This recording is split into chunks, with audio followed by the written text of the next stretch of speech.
So today we are going to deal with a pathological condition that is Parkinson's disease. इस lecture में हम Parkinson's disease के बारे में बात करेंगे.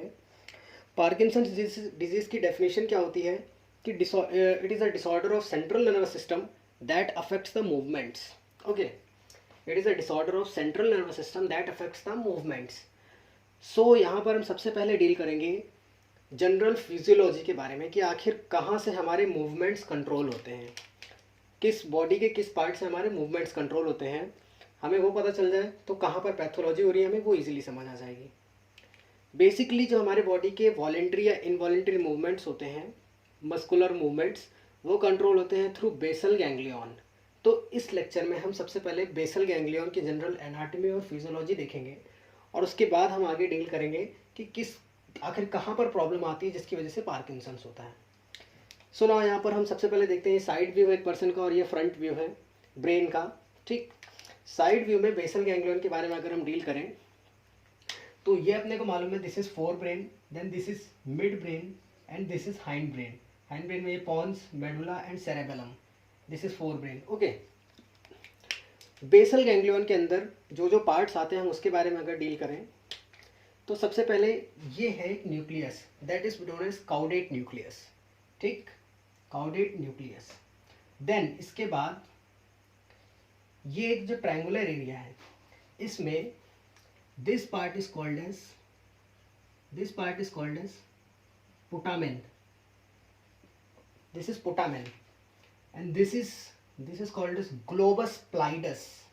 क्या बोलते हैं? Globus pallidus. ठीक, इतना समझ आया. इसके बाद इस ग्लोबस प्लाइडस में दो पार्ट है, ये फर्स्ट पार्ट, ये सेकंड पार्ट. ठीक, first part is globus pallidus interna and second part is globus pallidus externa. ठीक, और ये सारी चीजें ये पूरा एक मिला करके बोलते हैं कॉर्पस स्ट्राइएटम. कॉर्पस स्ट्राइएटम इस पूरे को बोलते हैं. Means caudate nucleus plus putamen plus globus pallidus. ठीक, या फिर इसको हम जनरली पुटामेन भी बोलते हैं इस पूरे को. जनरली कुछ बुक्स में इस पूरे को पुटामेन भी बोला जाता है. Means putamen plus corpus caudate nucleus equals to corpus striatum. ठीक, और कुछ बुक्स में अलग रेफरेंस है that is caudate nucleus plus putamen plus globus pallidus. This is called as corpus striatum. तो ये अपनी समझ पर है. इसके बाद मिड ब्रेन में एक पार्ट आता है ये, इसको जो कि हमारे लोकोमोटरी मूवमेंट्स में इन्वॉल्व होता है, इसको बोलते हैं सबस्टेंशिया नाइग्रा. ठीक, this is called as substantia nigra and this round structure is called as thalamus. ये तो थैलेमस होता है. थैलेमस को हम हमेशा राउंड स्ट्रक्चर इसी में डिनोट किया जाता है. ठीक, और थैलेमस के जस्ट नीचे जो स्ट्रक्चर होता है, थैलेमस के नीचे है इसलिए इसको बोलते हैं सब थैलेमस. ठीक, तो बेसिकली ये स्ट्रक्चर्स होते हैं जो हमारे लोकोमोटरी मूवमेंट्स में इन्वॉल्व होते हैं. ठीक, यहाँ पर हमने मूवमेंट्स के नाम दिए. सेम चीज़ इधर है. ठीक, that is caudate nucleus, putamen and this whole is called as corpus striatum, thalamus, hypothalamus, subthalamus and this substantia nigra. अब क्या होता है यहाँ पर बेसिक जो मूवमेंट्स कंट्रोल किस तरह होते हैं, तो इसके लिए यहाँ पर कुछ कंट्रोलिंग सेंटर्स भी होते हैं. ओके, लाइक यहाँ पर ये जो कंट्रोलिंग सेंटर्स होते हैं कुछ कॉर्टेक्स रीजन में, जो कि बेसिक सिग्नल्स भेजते हैं और कंट्रोल अपना मतलब मूवमेंट्स अपने कंट्रोल होते हैं. This PFC is pre frontal cortex area. Pre frontal cortex, then pre motor area, this is supplementary motor area and this is primary motor area. इन चार एरियाज से, कॉर्टेक्स के इन चार एरियाज से हमारे सारे मूवमेंट्स कंट्रोल होते हैं. इसको भी हम आगे डील करते हैं कि किस तरह से हमारे मूवमेंट्स कंट्रोल होते हैं. चलो आगे बढ़ते हैं हम इसमें थोड़ा सा. सो अब हम सिग्नलिंग को डील करते हैं कि किस तरह से, ये तो जनरल एनाटॉमी थी कि कौन सी चीज़ कहाँ पर होती है और उसका क्या नाम होता है. अब हम इनके कनेक्शंस को डील करते हैं कि कौन सा सिग्नल कहाँ से आता है और किस तरह से कोई भी चीज़ स्टिमुलेट होती है. हम उसके बारे में थोड़ा सा आगे डील करते हैं. देन उसके बाद हम एग्जैक्टली किस तरह से पार्किंसंस होती है हम उसको डील करेंगे। Okay okay, so main signalling को हमें समझने के लिए यहाँ पर एक छोटा सा डायग्राम, सेम डायग्राम ने रिपीट किया है ताकि हम सिग्नलिंग को आसानी से समझ सकें। ओके, क्या होता है, सबसे पहले जो हमारे इनिशिएशन ऑफ सिग्नल्स होता है, वो सबसे पहले जो एक इनिशिएशन होता है स्टिमुलस, वो आता है हमारा इन एरिया से, that is pre frontal cortex, pre motor area and supplementary motor area. ठीक, इन तीनों एरिया से एक सिग्नल आता है। वो सिग्नल कहाँ आता है, न्यूरॉन्स के थ्रू पोटामेन में। ठीक, ये जनरल बता रहे हैं कि कैसे क्या होता है। ठीक, ये एक सिग्नल आता है, देन ये सिग्नल सारा ट्रांसफर होता है थैलेमस में। Okay, then through thalamus, thalamus में ट्रांसफर होता है, साथ ही साथ थोड़े से सिग्नल्स इधर भी ट्रांसफर होते हैं अदर सेल्स में। ये सप्लीमेंट्री पाथवे अलग बनाते हैं। ठीक, कुछ सिग्नल्स इधर भी ट्रांसफर होते हैं और ये एक्सचेंजेबल सिग्नल्स होते हैं, मतलब ऐसा एरो भी रहेगा और ऐसा एरो भी रहेगा। ठीक, ये इधर से आते भी हैं और इसके थ्रू जाते भी हैं। ये इनकी सिग्नल हुई। यहाँ पर थैलेमस में सारा सिग्नल यहाँ से भी आए और गए, सिग्नल यहाँ से भी आए और गए, यहाँ से केवल सिग्नल आए, सारे सिग्नल मैच होकर के थैलेमस में जाते हैं। थैलेमस में जाने के बाद इनका रीबाउंस होता है पीछे। ठीक, ये रीबाउंड सिग्नल्स जाते हैं फर्दर इन एरियाज में, यहाँ पर और यहाँ पर।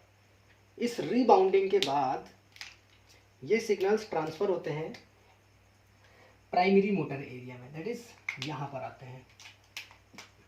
ये सारे सिग्नल्स का ट्रांसफर होता है इस प्राइमरी मोटर एरिया में। ठीक, ये हुआ। एंड देन इसके बाद क्या होता है, इस प्राइमरी मोटर एरिया से फर्दर जो सिग्नल्स होते हैं वो आते हैं नीचे अपनी स्पाइनल कॉर्ड में। ओके, और स्पाइनल कॉर्ड से यहाँ पर हमारा क्या हुआ, यहाँ पर हमारा सेंट्रल नर्वस सिस्टम का अपर मोटर न्यूरोनल सिग्नल आ गया, सीएनएस का सिग्नल है।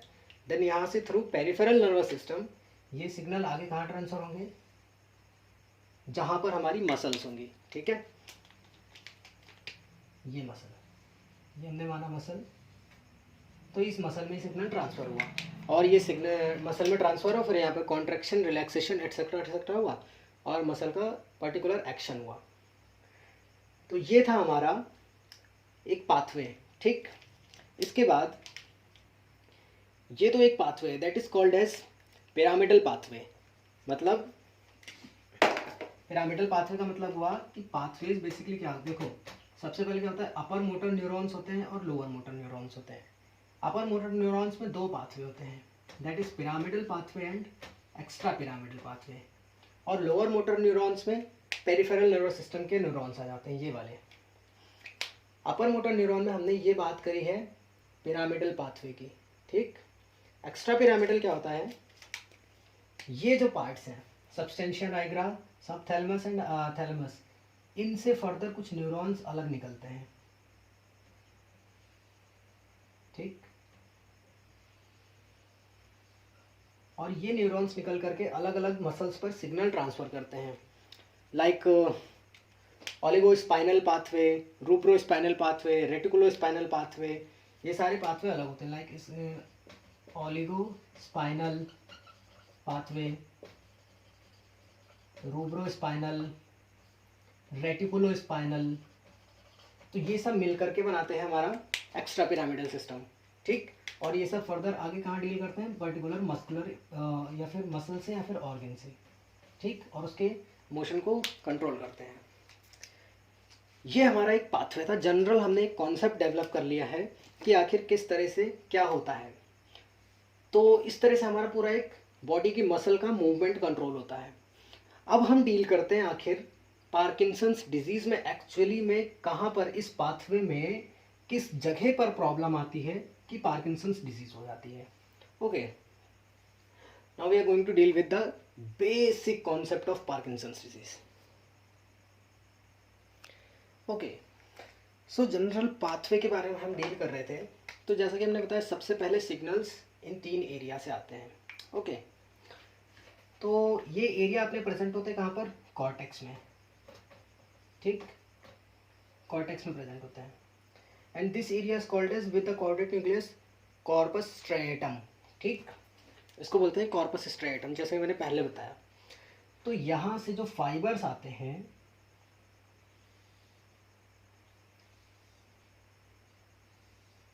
ठीक, इन फाइबर्स को बोलते हैं, कॉर्टेक्स से स्ट्राइएटम तक आ रहे हैं तो कॉर्टिको स्ट्राइएटम पाथवे, ठीक, या फिर कॉर्टिको स्ट्राइएटल फाइबर्स, पाथवे या फिर फाइबर्स, दोनों चीज़ बोल सकते हैं, ठीक। अब इनमें भी हम बेसिकली इन दोनों की बात करेंगे, ठीक है। ये दोनों बात क्या करेंगे, मतलब एक जनरल देखते हैं। यहाँ से जो आता है ये रिलीज करता है एसिटाइल कोलिन, और यहाँ से जो रिलीज करता है वो होता है ग्लूटामिन, ठीक। इसके बाद क्या होता है, यहाँ पर इसके अंदर पुटामिन के अंदर न्यूरॉन्स होते हैं, ठीक, और वो न्यूरॉन्स होते हैं इनहिबिटरी न्यूरॉन्स। तो यहाँ से हमने माना ये एक न्यूरॉन है, ओके, ये न्यूरॉन है, ठीक, कहाँ से कहाँ तक,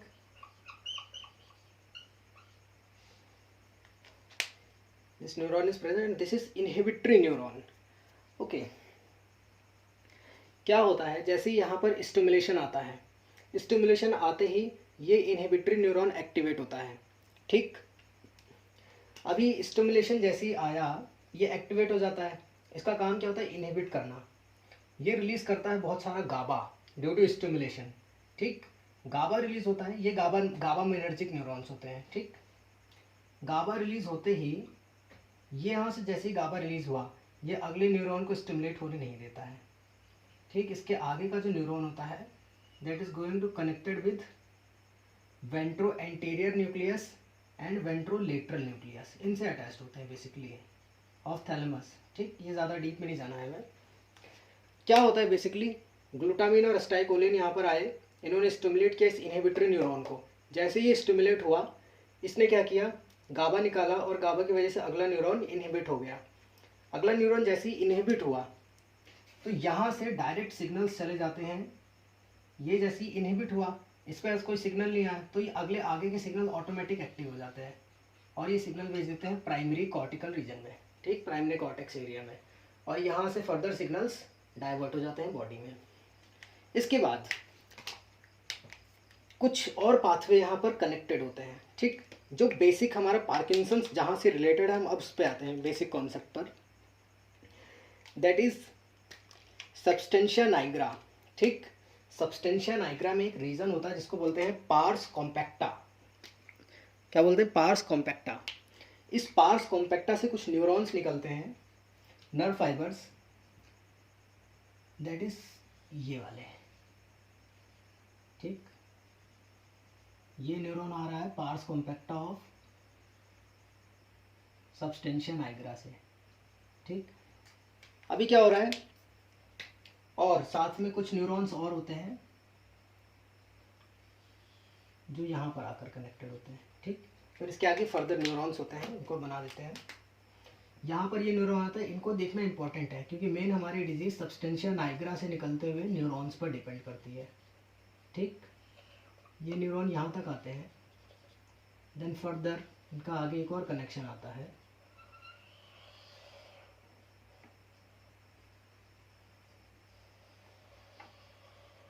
okay, and then from here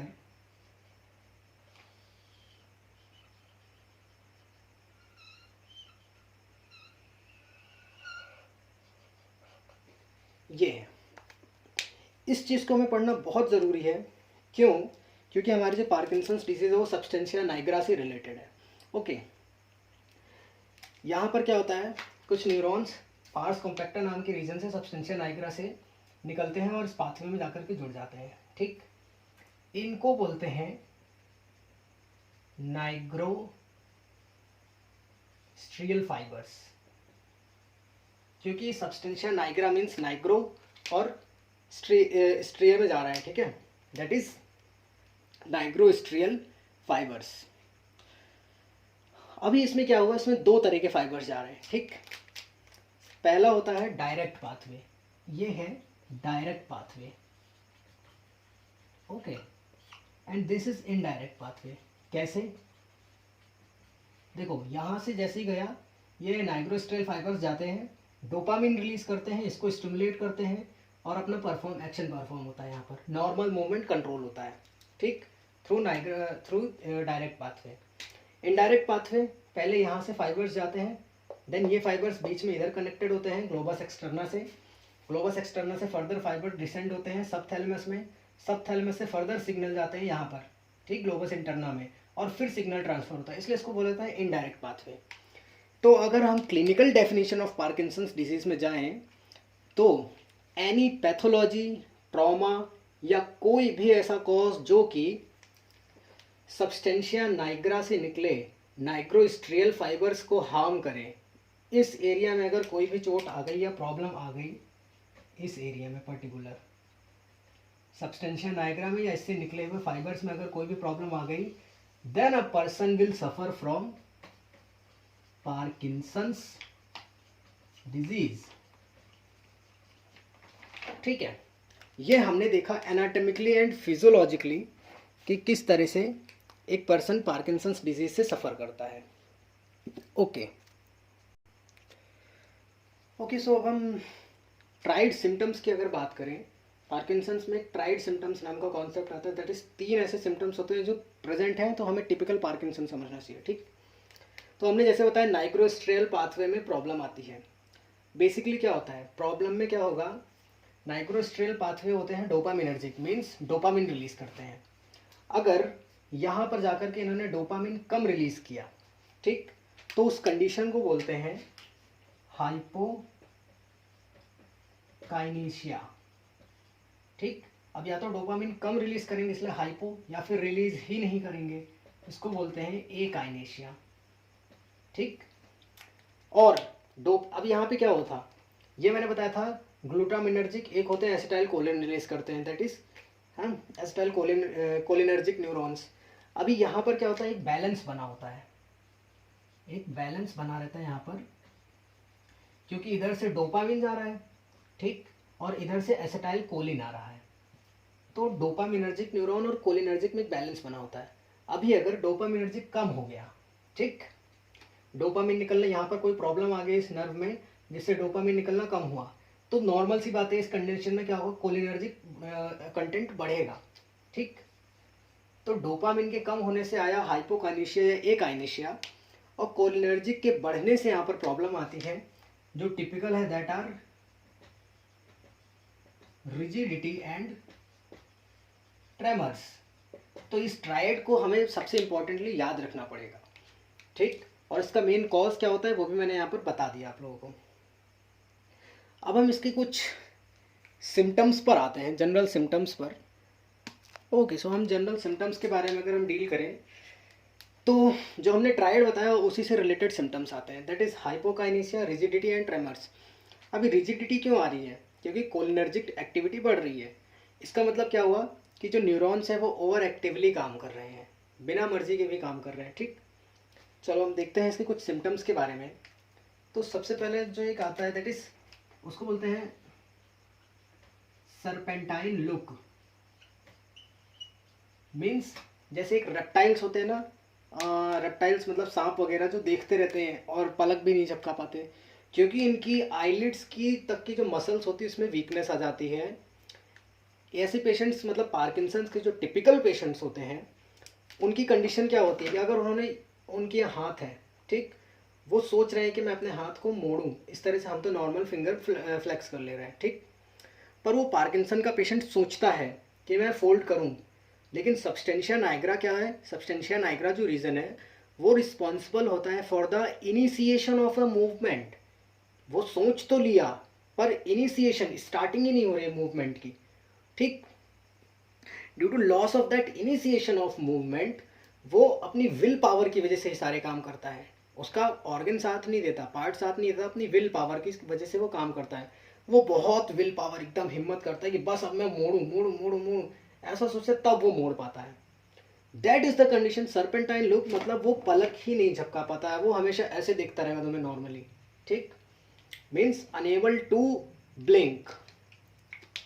इसके बाद एक और सिम्टम आता है जैसे कि मास्क फेस। मास्क फेस मतलब लॉस ऑफ फेशियल एक्सप्रेशंस, उसके कोई फेशियल एक्सप्रेशंस ही नहीं रहेंगे।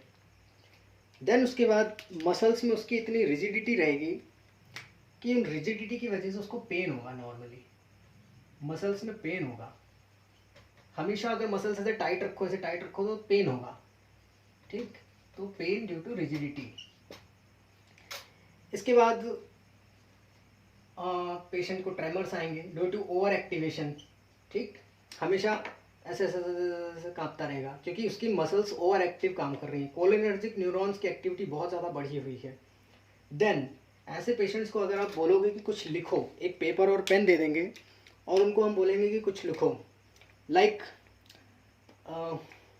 कुछ भी जैसे हमने लिखने को बोल दिया, जैसे India is my country, then ये क्या लिखेगा, अपनी विल पावर उसने जुटा ली, ठीक है, बहुत विल पावर करी उसने, ठीक, बहुत हिम्मत करी उसने, देन वो क्या लिखेगा, इंडिया इज माई कंट्री, इस तरह लिखेगा।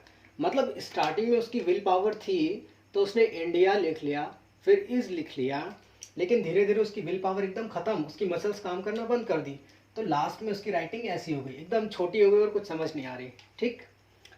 इस कंडीशन को बोलते हैं माइक्रोग्राफिया, माइक्रोग्राफिया, ठीक। देन पेशेंट्स में be suffer from micrographia also, ठीक। Initiation of any activity for the patient is really tough, ठीक, and needs so much will power. इसके बाद वॉकिंग की बात करें, अगर हम, पेशेंट वॉक कैसे करेगा, ओके।